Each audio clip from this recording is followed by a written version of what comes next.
Hello, Ray Phoenix here. Welcome to Let's Play Mega Man Powered Up Part 3. So we're finally going after Gutsman, another popular favorite among everyone, especially Dr. Wily, which is why all the subsequent games have at least one reference to Gutsman somewhere in the game. But we would never know if that were the case in this game or not, because this game never had any sequels. So we're going to the construction yard, because Gutsman has like some sort of construction worker that has these construction train things that just magically fly through the air and serve absolutely no purpose, but just to serve as some abysmal platforming stand for us to do. Yeah, these parts are always the most abysmal parts of any Mega Man game ever, jumping on the platforms and knowing when and where to jump at the correct times. It's like performing surgery almost. You have to have like surgical accuracy kind of thing to possibly get through the pretty much impossible jumps or the near impossible jumps. You know, like you have to press the button with the correct pressure so it jumps at the correct height, and you can move at the correct time, because they can move through the air at the correct time. Which Nintendo Capri-Sun pointed out recently, or not really recently, but it's kind of impossible to move when you're in the air when you jump. It's kind of hard to, unless you have like a jetpack and you're saying that, but yet so many game characters have a way to like move when they're in the air kind of thing after they jump. Do they have jetpacks in their feet? Do they have jetpacks in their bodies, or some sort of like anti-gravity system built into them? Even Mario is capable of doing that in a lot of his games, except for the original Mario Brothers from 1983, and also in that other Mario game I played last week, the Super Mario Land on Game Boy. The original Super Mario Land for Game Boy knows that he's like that. He's kind of gimpy in that game, where he can only like, jump in one direction, and he can't really move very well when he's in the air, which is actually kind of more realistic, actually. I just played Super Mario Land again for the Game Boy last week, and I realized that it actually is like the oddball of the Mario games. It's completely different. It's very different from most from the NES Mario games. It's almost like Nintendo wanted to keep that exclusively on Game Boy, so it gives people a reason to buy a Game Boy, other than it just being a way to play games when you're not at home. I think Capcom is probably thinking the same thing too, and they made Mega Man Powered Up, which is why this game is a PSP exclusive, a game released exclusively on a handheld portable system. The PSP really was ahead of its time. It really could have produced really good graphics. It could also play video files as well too. It could be like a portable DVD player. Those UMDs I spoke of earlier, they actually made movies on them. You could actually watch movies on your PSP for the UMD, and you could also like watch video files and look at view photos and play music. It'd be like an MP3 player almost, really advanced at the time. But of course, nowadays pretty much everyone has a device that can do a lot of that stuff and then some. It's called a smartphone. I'm using a smartphone right now to record this commentary, using my Samsung Galaxy A53 to record this commentary, which actually does have a lot of inferiorities compared to what's supposed to be the primitive Samsung Galaxy A04s. And the other scary thing about this phone is that sometimes it goes to things like it opens up applications and it goes to websites and things like that without me knowing. And just when it's in my pocket or something like that, it just randomly goes to different things, and it takes pictures of things. So it like uses the screenshot thing, and it takes pictures of various things for no reason at all. And it does weird stuff for no reason at all.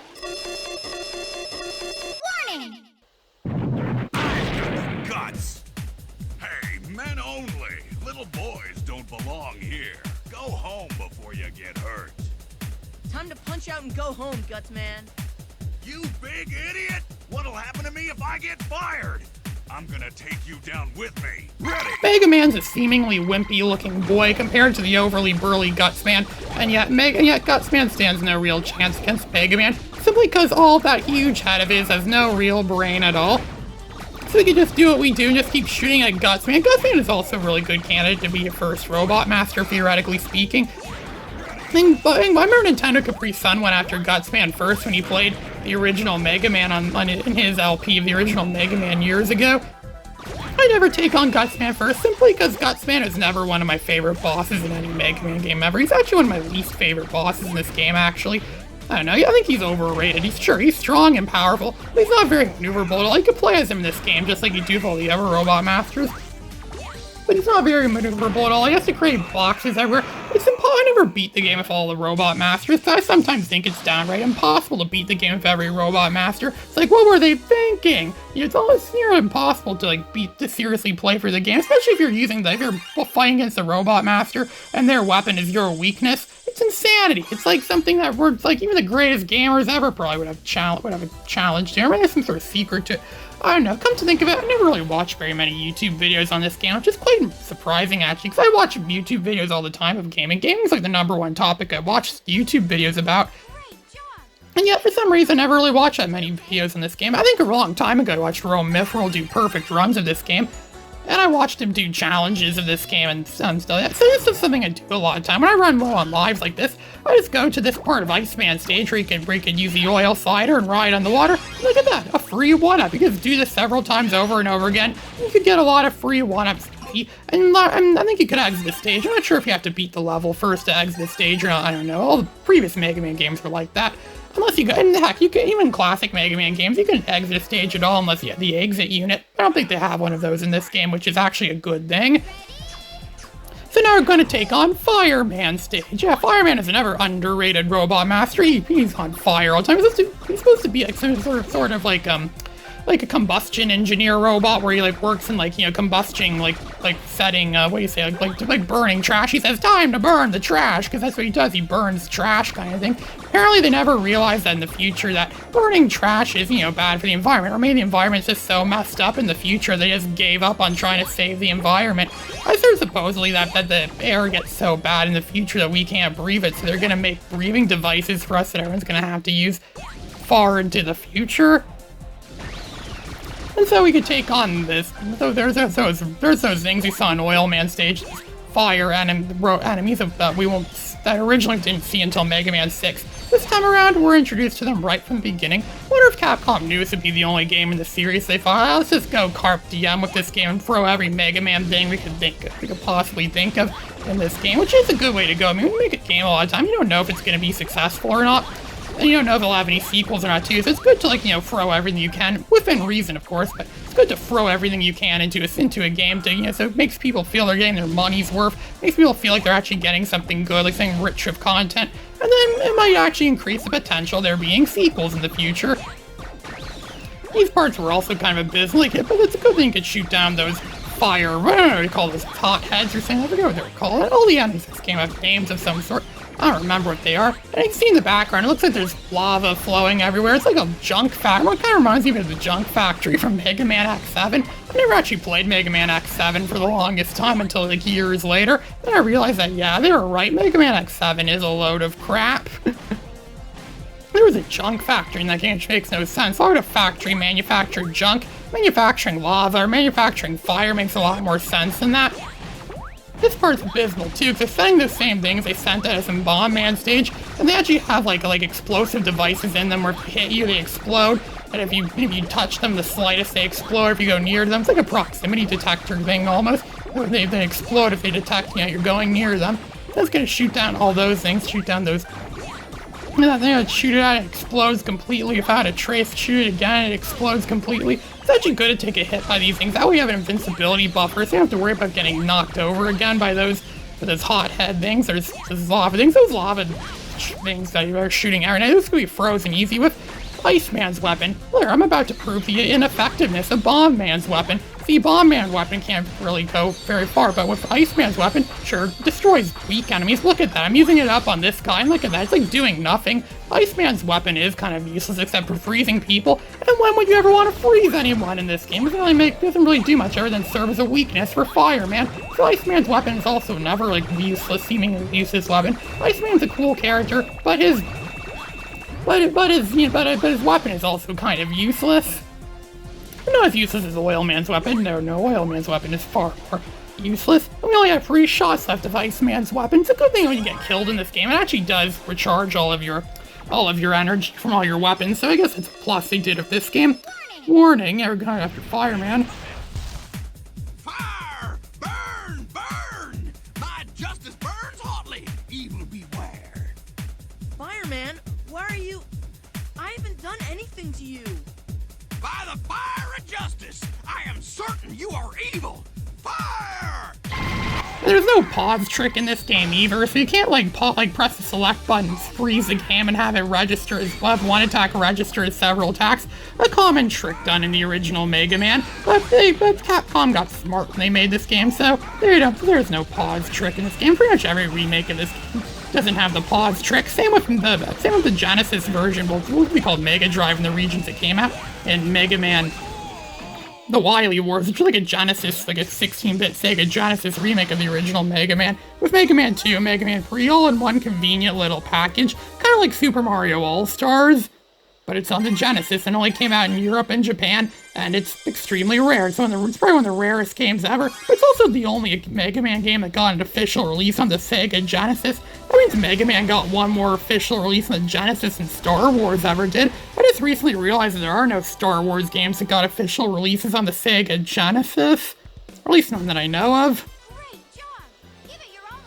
So now that Fireman's defeated, I think there's only one more Robot Master left for us to go after, and he's my personal favorite, save the best for last, Elecman. He has my absolute favorite music in the entire classic Mega Man series, and his music in this level is probably my favorite song in any Mega Man game ever.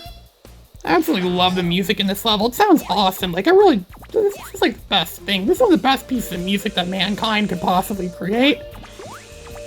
We're going through the electrical towers, and it's some sort of electricity tower. I think Elecman was supposed to be like some sort of robot intended to work at a power plant, like some sort of energy plant or something like that. So he built his whole tower, his whole electric tower here, and when he works in it kind of thing, he helps like process energy or something like that. I don't know what his main premise was supposed to be. All these robots supposedly served some sort of purpose before Dr. Wily captured them and reprogrammed them to do his evil bidding, which is why we're fighting against them now. So we could jump on those platforms, we could jump on here, we could jump on there. There's a lot of platforming in this level, and one of the things that really makes this level really challenging is like, look, I'm having trouble jumping over there. Like, I jumped over there so many times before. I actually got stuck here for like 30 minutes one time I played this, and I was trying to jump onto that other platform thing, and this part's also abysmal too. Those flying propeller platform things, I don't know what they're called, they seem to have a mind of their own. They just fly wherever they want to go. This is one of the only times this entire game where I actually wish there was a magnet beam that I could use to help me get across here. The magnet beam really would be a beneficial thing to have at a time like this. But I guess they thought, why put a magnet beam in this game? Magnet beam was kind of confusing in the original Mega Man. I know it confused a lot of other people. Like, when eventually they found out you could pause the game and view the different weapons that they didn't even know they had, it's like, why is there a space missing there? Is there a Robot Master he didn't know about? However, this game actually does have like an old-style game too, where it's just like the original Mega, pretty much is the same as the original Mega Man, only there's no pause trick and it has the same kind of graphical, these 3D graphics. It actually does have 8-bit music as well too, like the original 8-bit music, but I found that mode was kind of pointless. If you're gonna play like the original Mega Man, if you're gonna play classic-style Mega Man, you might as well just play the original Mega Man. Then it's really easy to emulate these days. It's really easy to find that game on an emulator. It's probably hard to get it on an actual NES cartridge these days. I never found it on an NES cartridge for affordable prices. NES games are so freaking expensive these days.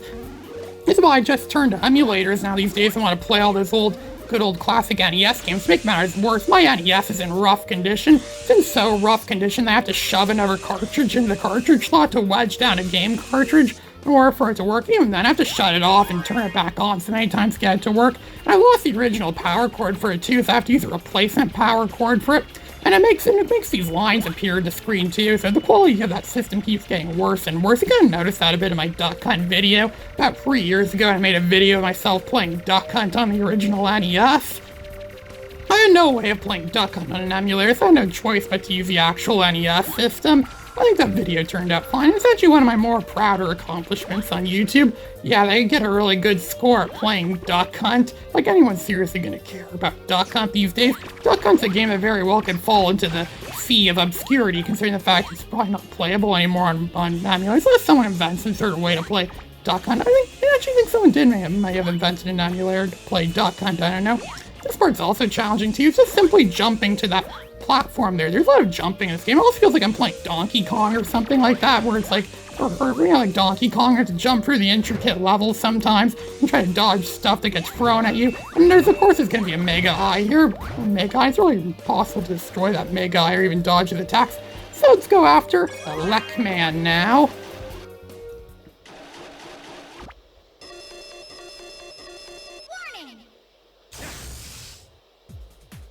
Well done. But you say goodbye here. I might even tell you more about me after I win. I don't have any reason to fight you, Elecman. Come on, let's go home. You'll never blast through my heart with that kind of attitude. It's really too bad. But I'm going to finish you at lightning speed. Energize! Yeah, Lackman thinks he's like some sort of exquisite, like rich robot that can just shoot lightning bolts everywhere and destroy absolutely everything. And he has to fight him. And Mega Man says, I don't have to fight you. Well, yeah, Mega Man kind of does have to fight him right now. Does he seriously think that talking to these robots, like Mega Man tried talking all these robots out of what they're doing, but really, does he really think he's going to, successfully talk them out of it? They've been programmed to follow Dr. Wily's orders. They're going to follow Dr. Wily's orders regardless of what happens. There's no talking out of him. Like, it's like having a conversation with a monkey or something like that. There's no way you can talk a monkey out of, not doing the things that it does. And so now we just shot some oil on the floor, so Lackman slipped on it and it caused him to die. So apparently his weakness is the worst weapon in the game. The oil slider. Well, the only times the oil slider has any kind of remotely good usage. And so he got what's probably the best weapon in the game. It's not as good as it was in Mega Man 1 because it can't go through walls, and I don't think it can go through walls in this game. I think it did in Mega Man 1, so it still was better in Mega Man 1. Maybe that's why people liked Mega Man 1 more, because the weapons are a bit more overpowered. Never thought of that till now. Well, this is Ray Phoenix, signing out.